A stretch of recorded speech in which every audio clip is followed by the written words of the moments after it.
খালি গলা খালি।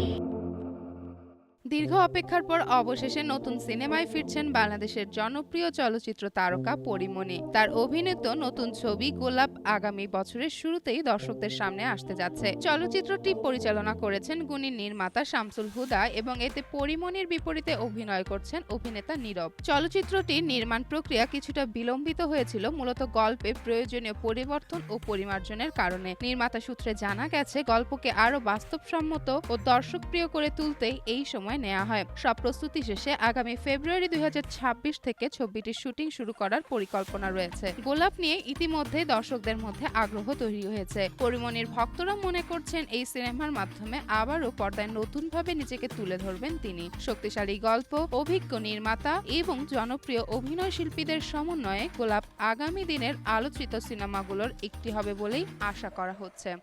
চেমন ফারিয়া, জনকণ্ঠ।